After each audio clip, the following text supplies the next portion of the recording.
نبی صلی اللہ علیہ وسلم نے فرمایا انسان اللہ سے دعا مانگتا ہے، زندگی بھر مانگتا رہتا ہے، اور اللہ زندگی بھر دعاؤں کو قبول کرتے رہتے ہیں، لیکن اس کو نظر نہیں آ رہا ہوتا، اس کو نظر کہ اللہ اپنے طریقے سے دعا قبول کرتا ہے۔ اگر اللہ ایسے دعا قبول کرے نا، آپ نے ادھر کہا اے اللہ میری تنخواہ ڈبل کر دے، آفس گئے باس نے کہا کہ جناب نئے وزیر اعظم نے جو اعلان کیا ہے اس کی منظوری ہو گئی، ٹھا ٹھا کر کے ایسے دعائیں قبول ہونا شروع ہو جائیں تو غیب پر ایمان ختم، پھر تو دعا کی ترغیب دینے کی ضرورت ہی نہیں رہے گی۔ سب لوگ مصلی لے کے مسجد میں آ جائیں گے، سارا دن دعائیں مانگتے رہیں گے کہ اللہ سے جو مانگو ملتا ہے، خربوزہ مانگو خربوزہ ملتا ہے، تربوز مانگو تربوز ملتا ہے، افطاری میں پکوڑے مانگو پکوڑے ملتے ہیں، سموسے مانگو بھوک لگ رہی ہے کیا کریں سموسے ملتے ہیں، جو مانگو وہ ملتا ہے۔ حدیث میں آتا ہے اللہ میں اتنی غیرت ہے کہ جب کوئی اللہ کے سامنے ہاتھ اٹھا کے مانگتا ہے تو اللہ کو خالی ہاتھ لوٹاتے ہوئے حیا آتی ہے۔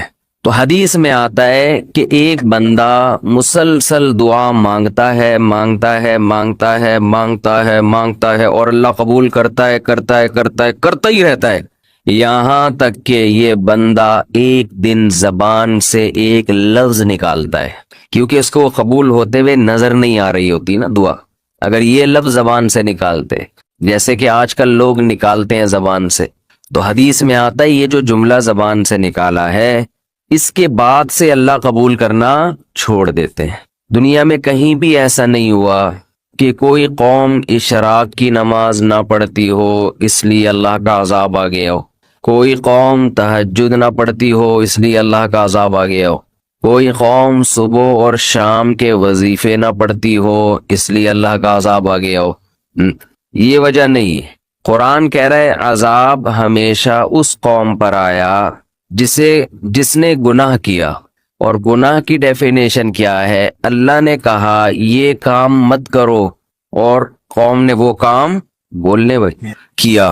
اشراق تہجد کی بڑی ویلیو ہے، اس کی ویلیو میں کم نہیں کر رہا، لیکن یہ تمام چیزیں اس وقت مؤثر ہیں حقیقت میں جب آپ برائی سے بچتے ہیں۔ ہمارے ہاں سب کچھ کرنے کے لیے تیار ہیں، گناہ سے برائی سے بچنے کے لیے تیار نہیں ہے۔ اللہ کہتے ہیں تھوڑا کر لو، کرو اس طریقے سے جس طریقے سے میں بتا رہا ہوں، تھوڑے پہ راضی ہو جاؤں گا۔ ہم کہتے ہیں زیادہ کریں گے مگر اخپل طریقے سے کریں گے، طریقہ وہ ہوگا جو ہمارا ہے۔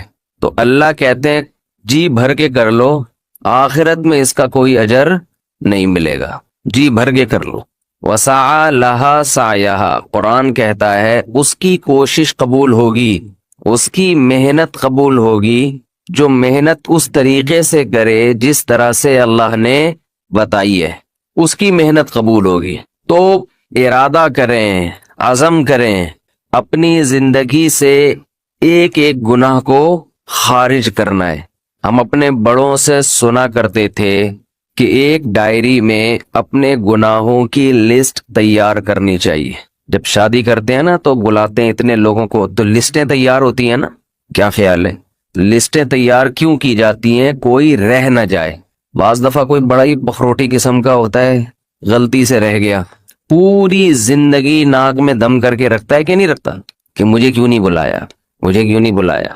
آپ کہتے ہو یار نام لکھنا بھول گئے تھے یا بلانا بھول گئے تھے، تو نام اس لیے لکھے جاتے ہیں کہ بھئی ایک ہفتہ پہلے سے لکھنا شروع کرو، ایک ہفتے میں تو سارے یاد آ ہی جائیں گے، رہ گیا ہو سکتا ہے کل یاد آ جائے، پرسوں یاد آ جائے، تو نام لکھے جاتے ہیں ان کو بلانا ہے اور ان کم وقتوں کو نہیں بلانا، یعنی جن کا نہیں بلانا ہوتا ان کا وہاں فیصلہ ہو چکا ہوتا ہے، مشورہ ہوتا ہے نا اس کو بھی، نہیں جی اس کو نہیں، اس نے ہمیں نہیں بلایا، اپنی کسی شادی میں نہیں بلایا، خود کئی بار شادی کی اس میں بھی نہیں بلایا، چلو ہوتا ہے نا اپنی پہلی والی میں بلاتا نہیں بلاتا تو اپنی ہی دوسری میں بلا لیتا، دوسری میں نہیں بلایا اپنی ہی تیسری میں بلا لیتا۔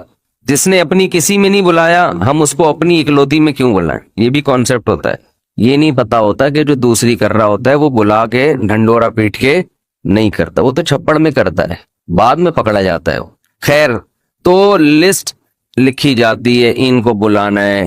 لسٹ لکھنے کا مطلب یہ ہوتا ہے کہ کوئی رہ نہ جائے۔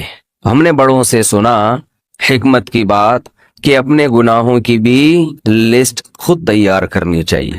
آپ نے کسی کو شادی میں بلانا تھا، وہ نہیں آیا، بھول گئے، اس سے اتنا نقصان نہیں ہے۔ آپ نے اپنی اصلاح کرنی تھی اور ایک گناہ ایسا رہ گیا جس سے توبہ کیے بغیر آپ دنیا سے چلے گئے، اس کا وبال بہت زیادہ ہے۔ یہ ایک گناہ آپ کی زندگی کو تباہ کرنے کا ذریعہ بن سکتا ہے۔ لوگ اس کو تو دیکھتے ہیں کہ بعض دفعہ کوئی نیکی کام آتی ہے، بخشوانے کا ذریعہ بن جاتی ہے، اس کو تو دیکھتے ہیں۔ یہ نہیں دیکھتے کہ جیسے بعض دفعہ کوئی نیکی بخشوانے کا ذریعہ بنتی ہے، بعض دفعہ کوئی ایک گناہ برباد کرنے کا ذریعہ بھی بن جاتا ہے۔ بعض دفعہ کوئی ایک گناہ ایسا ہوتا ہے جس کو آپ ہلکا سمجھتے ہو لیکن وہ آپ کو برباد کرنے کا ذریعہ بن جاتا ہے۔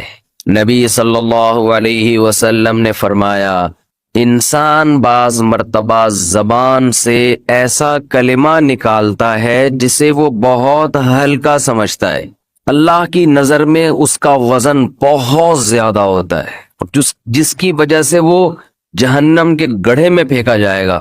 وہ اتنا سخت جملہ ہوتا ہے، کس کی نظر میں؟ اللہ کی نظر۔ آپ اس کو ہلکا سمجھ رہے ہوتے ہیں۔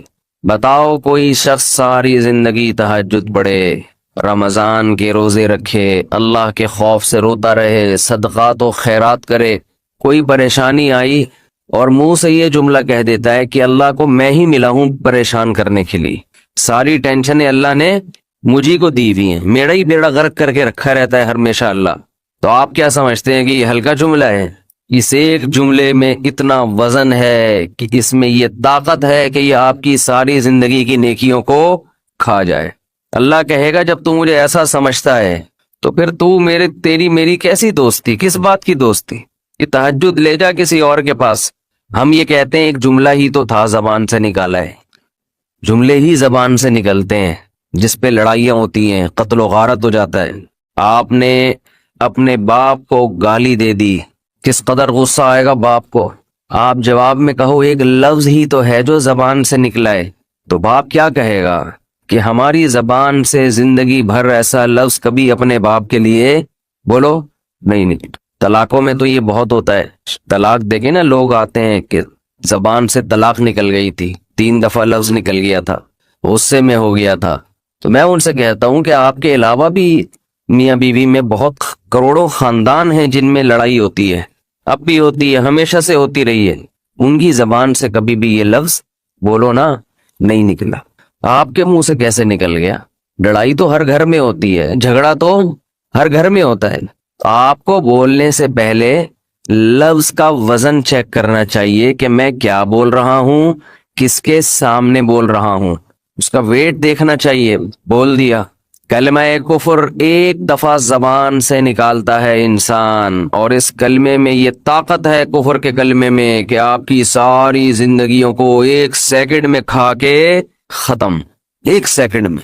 نبی صلی اللہ علیہ وسلم نے فرمایا، انسان اللہ سے دعا مانگتا ہے، زندگی بھر مانگتا رہتا ہے، اور اللہ زندگی بھر دعاؤں کو قبول کرتے رہتے ہیں، لیکن اس کو نظر نہیں آ رہا ہوتا۔ اس کو نظر، کہ اللہ اپنے طریقے سے دعا قبول کرتا ہے۔ اگر اللہ ایسے دعا قبول کرے نا، آپ نے ادھر کہا اے اللہ میری تنخواہ ڈبل کر دے، آفس گئے، باس نے کہا کہ جناب نئے وزیر اعظم نے جو اعلان کیا ہے اس کی منظوری ہو گئی، ٹھا ٹھا کر کے ایسے دعائیں قبول ہونا شروع ہو جائیں تو غیب پر ایمان ختم، پھر تو دعا کی ترغیب دینے کی ضرورت ہی نہیں رہے گی۔ سب لوگ مصلی لے کے مسجد میں آ جائیں گے، سارا دن دعائیں مانگتے رہیں گے کہ اللہ سے جو مانگو ملتا ہے، خربوزہ مانگو خربوزہ ملتا ہے، تربوز مانگو تربوز ملتا ہے، افطاری میں پکوڑے مانگو پکوڑے ملتے ہیں، سموسے مانگو، بھوک لگ رہی ہے کیا کریں، سموسے ملتے ہیں، جو مانگو وہ ملتا ہے۔ تو دعائیں تو لازمی قبول ہوتی ہیں، لیکن انداز وہ ہوتا ہے جو اللہ کرتے ہیں۔ اللہ کہتے ہیں میں اپنے طریقے سے کروں گا۔ اب اس کی بڑی لمبی چوڑی تفصیل ہے کہ کیسے قبول ہوتی ہے۔ بعض دفعہ جو چیز مانگ رہے ہیں اللہ وہی دے دیتا ہے آپ کو، بعض دفعہ اس کا متبادل دے دیتا ہے، آلٹرنیٹ دے دیتا ہے، بعض دفعہ نہ آلٹرنیٹ دیتا ہے نہ وہ چیز دیتا ہے۔ کوئی مصیبت آنے والی ہوتی ہے، اس دعا کی برکت سے اس مصیبت کو ٹال دیتا ہے۔ آپ اپنے بیٹے کے لیے، بچی کے لیے دعا مانگ رہے ہیں اس کو ٹھیک کر دے، وہ ٹھیک نہیں ہوئی لیکن دوسری نے بیمار ہونا تھا، اللہ نے اس سے وبا کو ٹال دیا۔ تو جن کا غیب پر ایمان ہوتا ہے وہ تو مانگتے ہیں، اللہ سے مانگتے ہیں۔ پتہ ہے بھائی، یہ ہو نہیں سکتا کہ جس خدا نے کہا ہے کہ میرے سامنے ہاتھ اٹھاؤ، حدیث میں آتا ہے اللہ میں اتنی غیرت ہے کہ جب کوئی اللہ کے سامنے ہاتھ اٹھا کے مانگتا ہے تو اللہ کو خالی ہاتھ لوٹاتے ہوئے حیا آتی ہے۔ بڑے سیٹ کے پاس کوئی بھکاری جائے اور پیسے مانگے اور وہ اس کو دھتکار دے تو بھکاری کہے گا نا یار نام تو بڑا سنا تھا آپ کا، بڑے سخی ہو۔ تو اللہ کو حیا آتی ہے کہ ان ہاتھوں کو خالی لوٹائے، دیتا ہے لازمی۔ تبھی ہم نے اہل اللہ کو دیکھا ہے کہ مانگتے بہت ہیں، بڑی لمبی لمبی دعائیں مانگتے ہیں۔ لوگ ان کو بے وقوف سمجھتے ہیں کہ یار یہ ہر وقت مصلی پہ دعائیں مانگتے رہتے ہیں لمبی لمبی، ملتا تو کچھ ہے نہیں۔ انہیں پتا ہے کہ یہ بہت ملتا ہے اللہ سے مانگنے سے، لیکن اللہ کا انداز ایسا ہوتا ہے کہ صرف وہ مانگیں جن کو غیب پر یقین ہے۔ یعقوب علیہ السلام ساری زندگی مانگتے رہے اللہ تعالیٰ سے، اس مانگنے کا بدلہ کیا ملا ہے؟ دوسرا بیٹا بھی اللہ نے چھین لیا۔ عجیب بات ہے یا نہیں ہے؟ پہلا بیٹا گم ہوا تو اللہ سے اس کے ملنے کی دعائیں مانگتے رہے، دعا کیا قبول ہو رہی ہے؟ قحط پڑ گیا، کھانے پینے سے بھی گئے، اس سے بڑی مشکل، راشن لینے کے لیے بھیجا مصر اپنے بیٹوں کو، تو دوسرا بیٹا بھی بولو گیا، وہ بھی بادشاہ نے رکھ لیا۔ روتے روتے آنکھوں کی بینائی چلی گئی۔ آپ کی اولادیں آپ سے کیا کہنے لگی ہیں؟ داللہ تفتأ تذکر یوسف، اللہ کی قسم آپ یوسف کو ابھی تک یاد رکھا ہوا ہے۔ حتی تکون حرضا او تکون من الہالکین، آپ کی جان نہ چلی جائے۔ تو زبان سے یہ نہیں کہا کہ میں اللہ سے مانگ مانگ کے تھک گیا ہوں لیکن اللہ دینے کے لیے تیار نہیں ہے، میرا تو دوسرا بیٹا بھی گیا۔ جب دوسرا بیٹا بھی گیا ہے نا، اس وقت یہ الفاظ کہیں کہ آنکھوں کی بینائی چلی گئی، گھر والے کہنے لگے کہ آپ کو ابھی تک یاد ہے؟ کچھ چیزیں غیر اختیاری ہوتی ہیں، اپنے اختیار سے غم کو سوچنا یہ شریعت میں جائز نہیں ہے، لیکن کچھ چیزیں انسان کے اختیار میں نہیں ہوتی۔ وہ غم جو آپ کے اختیار میں نہیں ہے اس پہ آپ کو گناہ نہیں ملتا بلکہ صبر پہ ثواب ملتا ہے۔ شریعت میں حکم یہ ہے کہ غم کو بھول جاؤ، اس کو ایک ہی چیز کو لے کے مت بیٹھے رہو۔ لیکن حضرت یعقوب علیہ السلام کو اپنے بیٹے سے اتنی محبت ظاہر ہے اس بیٹے میں بہت ساری خصوصیات تھیں، وہ جانتے تھے کہ اللہ ان کو پیغمبر بنائے گا، کہ اتنے عرصے کے بعد بھی آپ کے دل سے غم نہیں نکلا، لیکن اس غم کو لے کر زندگی گزار دی، کسی کے سامنے اللہ کی شکایت نہیں کی کہ میرے ساتھ کیا ہو رہا ہے اور دعا قبول کیسے ہو رہی ہے کہ دوسرا بیٹا بھی گیا۔ بیٹوں نے آ کے بتایا کہ آپ کے بیٹے نے چوری کی تھی جس کی وجہ سے بادشاہ نے اس کو رکھ لیا۔ قال بل سولت لکم انفسکم امرا، باپ نے کہا تم نے جیسے پہلے ایک کہانی گڑھی تھی دوبارہ سے ایک کہانی گڑھ لی ہے۔ حالانکہ اس دفعہ بیٹے سچ بول رہے تھے، چوری تو نہیں کی تھی لیکن الزام لگا تھا چوری کا۔ تو یعقوب علیہ السلام نے دوسرے بیٹے کے جانے پہ ایک لفظ ناشکری کا زبان سے نہیں نکالا، بلکہ کیا کہا؟ انما اشکو بثی وحزنی الی اللہ واعلم من اللہ ما لا تعلمون، میں اپنا غم تمہارے سامنے بیان نہیں کرتا، صرف اللہ کے سامنے بیان کرتا ہوں، اور اللہ کے بارے میں وہ کچھ جانتا ہوں جو تم نہیں جانتے۔ کیا مطلب؟ وہ مجھے تسلی دے رہا ہے، اس میں خیر ہوگی، ہمارا کام ہے مانگنا، ہم بھکاری ہیں، یہ تو ملحد اور خدا کے منکر لوگ ہیں جو مسلمانوں کا مذاق اڑاتے ہیں کہ یہ دعائیں مانگتے ہیں اور ان کو ملتا کچھ نہیں ہے۔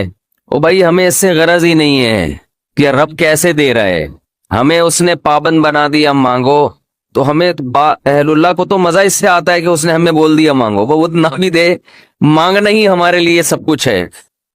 تو میں جو بات عرض کر رہا تھا وہ یہ تھی کہ یعقوب علیہ السلام مانگتے رہے، پھر دوسرا بیٹا بھی چھن گیا، کوئی لفظ مایوسی کا زبان سے نہیں نکالا۔ تو حدیث میں آتا ہے کہ ایک بندہ مسلسل دعا مانگتا ہے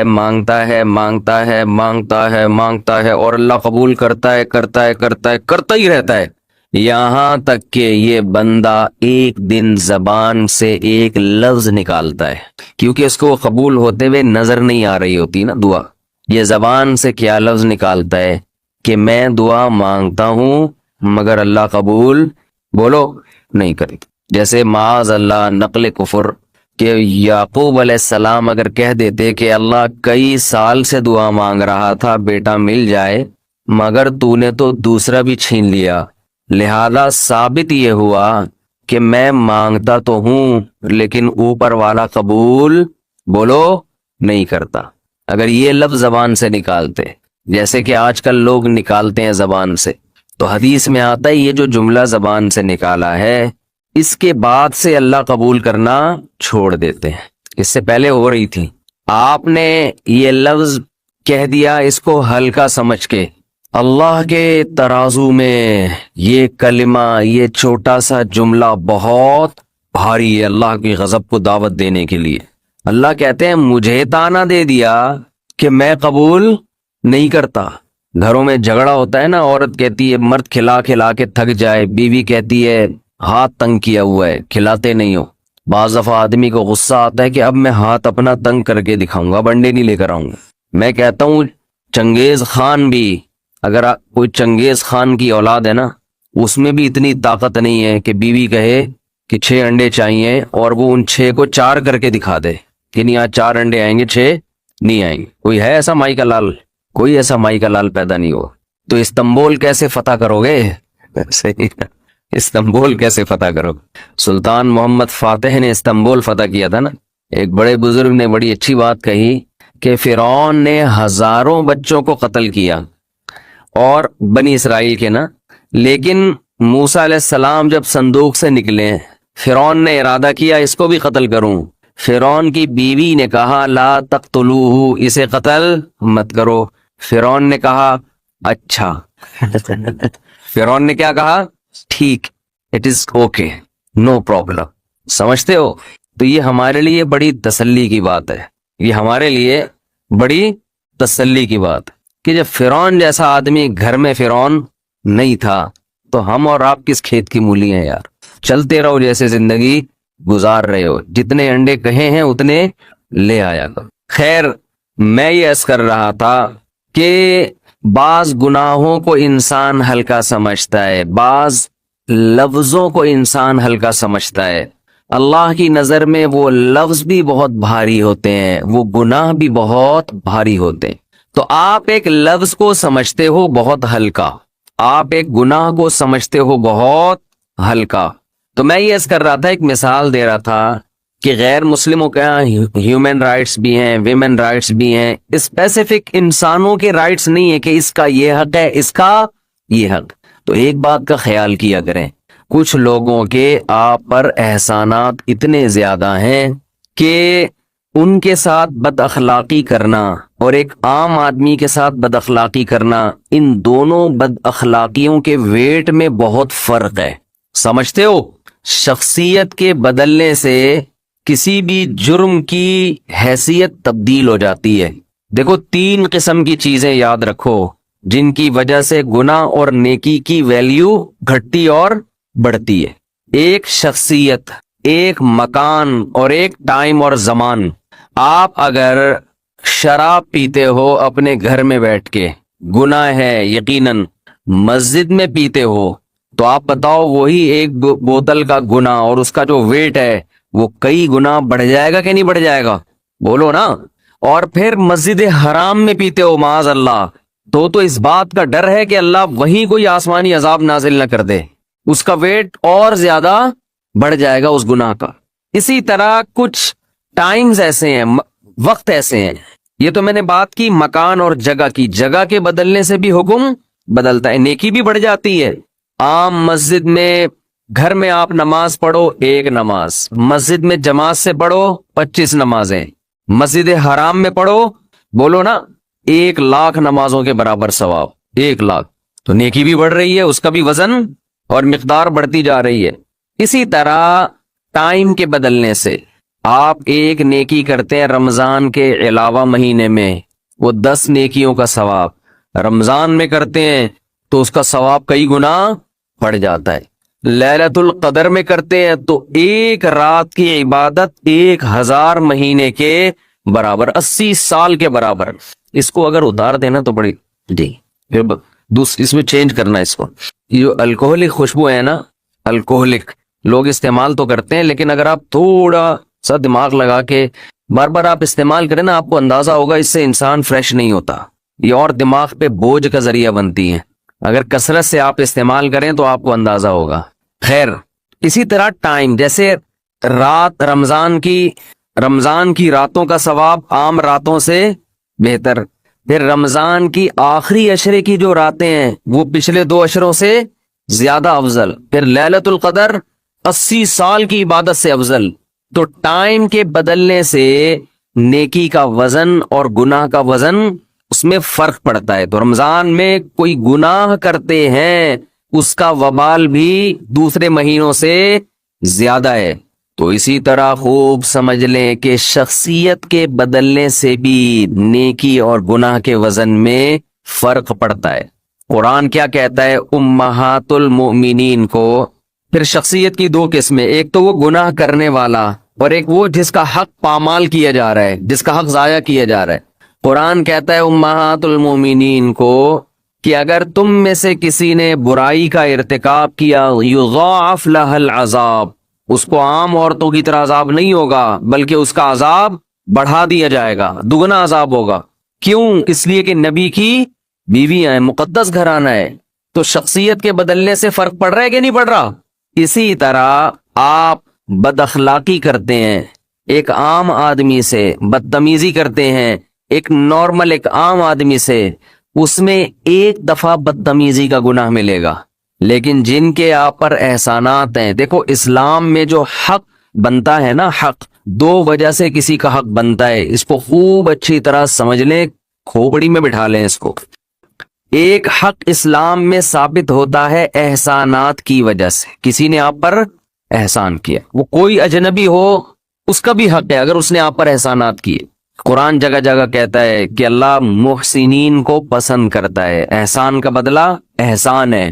اس کو تو سب مانتے ہیں، یہ چیز تو لوگ تسلیم کرتے ہیں، کہ غیر مسلم بھی مانتا ہے، کسی نے آپ پر احسان کیا، آپ کیا کریں؟ آپ بھی اس پر احسان کریں۔ لیکن قرآن کہتا ہے وَأُولُو الْأَرْحَامِ بَعْضُهُمْ أَوْلَى بِبَعْضٍ فِي كِتَابِ اللَّهِ، ایک اس سے بھی بڑا حق بنتا ہے بلڈ ریلیشن کی وجہ سے۔ یہ ریلیشن مارکیٹ سے کیا ہو رہا ہے؟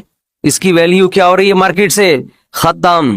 ریلیشن ایسی چیز ہے کہ اگر اس کے احسانات نہ بھی ہوں تو بھی شریعت نے آپ کے اوپر اس کے حقوق رکھے ہیں، صرف ریلیشن کی بیس پہ۔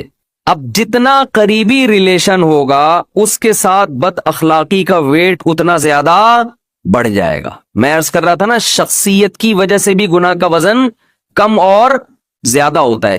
دیکھو کسی نے ایک عام انسان کو قتل کر دیا، بہت بڑا جرم ہے، اپنے ماں باپ کو خدا نخواستہ قتل کر دیا، تو کیا وہ عام قاتلوں جیسا ہے بھائی؟ اپنے بھائی کو قتل کر دیا، بہن کو قتل کر دیا، تو عام قاتلوں کی طرح ہے وہ؟ دنیا لعنت کرتی ہے نا، اپنے بھائی کا قاتل ہے، اپنے باپ کا قاتل ہے، کبھی سر اٹھا کے جی سکے گا وہ؟ تو اسی طرح خوب اچھی طرح سمجھ لیں کہ آپ نے کوئی کڑوا جملہ کہا، بدتمیزی کی، سختی کی اپنے دوست کے ساتھ، یہ 1 درجہ گناہ ہے، لیکن آپ نے بد کلامی، بدتمیزی، بد تہذیبی کی اپنے باپ کے ساتھ، اس کا ویٹ کئی گنا بڑھ جائے گا۔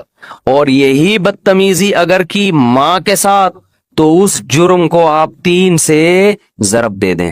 ماں کے ساتھ باپ کے ساتھ بد اخلاقی سب سے بڑا جرم، اور ماں کے ساتھ بد اخلاقی باپ کی نسبت 3 گنا بڑا جرم ہے، 3 گنا بڑا جرم ہے۔ ہیومن رائٹس میں کوئی اس کی بات بولو نہیں کرتا، ہیومن رائٹس کی جب بات ہوتی ہے نا اس میں یہ ٹاپک نہیں آتا۔ اسلام آپ کو افراد کے حقوق بیان کرتا ہے کہ باپ کا یہ، ماں کا یہ، بیوی کا یہ، بیٹے کا یہ، بیٹی کا یہ، اولاد کا، وہ باؤنڈری کھینچتا ہے. تو اس لیے چند رشتے ایسے ہیں کہ ان کے سامنے بات کرنے سے پہلے 100 دفعہ سوچا کریں، 100 دفعہ سوچا کریں. ان میں ایسا نہیں ہے کہ جو منہ میں آیا بک دیا اور باہر جا کے دوستوں کو بتا رہے ہیں کہ میں تو چپ رہتا ہی نہیں ہوں بھائی، میرے تو دل میں جو ہوتا ہے اسی وقت منہ پہ سنا دیتا ہوں میں. فخر کرتے ہیں نا آج کل نوجوان، ابے ہم نہیں کسی کو سنتے، ہمارے تو منہ میں جو ہے، ہم تو اسٹریٹ فارورڈ آدمی ہے، دل میں رکھتا ہی نہیں ہوں میں. تو گدھا ہے نا، اس کا مطلب ہے گدھا جب ڈھینچو ڈھینچو شروع کرتا ہے تو پہلے ماحول دیکھتا ہے